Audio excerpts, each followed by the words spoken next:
رئيس الجمهورية يفتتح مشروع تطوير وتصدير القات. رئيس الجمهورية يقوم بزيارة تفقدية لسوق عنس. رئيس الجمهورية يبعث علاقية قات تهنئة إلى الرئيس الصيني. المشاهدين الكرام، السلام عليكم ورحمة الله تعالى وبركاته. تحية لكم من قناة اليمن الفضائية. هذه نشرة الأخبار يقدمها لكم صاحبي اليمني. قام صباح اليوم رئيس الجمهورية بقص شريط افتتاح مشروع تطوير وتصدير القات إلى جميع بلدان العالم. هذا وقد رافق الأخ الرئيس المقوت عددا من الموالعة والمقوتين والمبزغين. قام رئيس الجمهورية بزيارة تفقدية إلى سوق عنس المركزية، اطلع خلالها على سير العمل والبيع والشراء. وفي الزيارة التقى فخامته بكبار المقاوتة واستمع منهم إلى بعض الإطروحات المتمثلة بالقات الرداعي القادم من مزارع التكفيريين والدواعش، واعدا إياهم بمقاطعة القات التكفيري والداعشي حتى إيجاد البديل.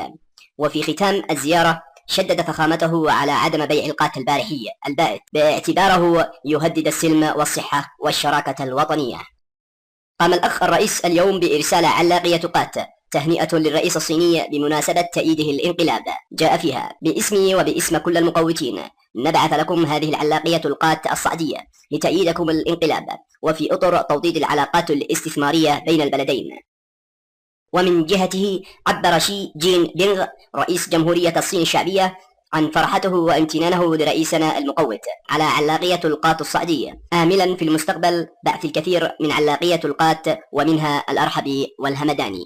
في الأخير نشكركم على متابعتكم لنا. كان معكم ملك الكوميديا اليمنية صاحبي اليمني. ونترككم الآن مع القسم الرئاسي للمقوت محمد بن علي الحوثي. أقسم بالله العظيم أن أكون مقوتا كما عهدتموني، وأن أحافظ على الصرخة، وأن أؤدي الصرخة بأعلى صوت ممكن، وأتمنى منكم إعانتي على ذلك.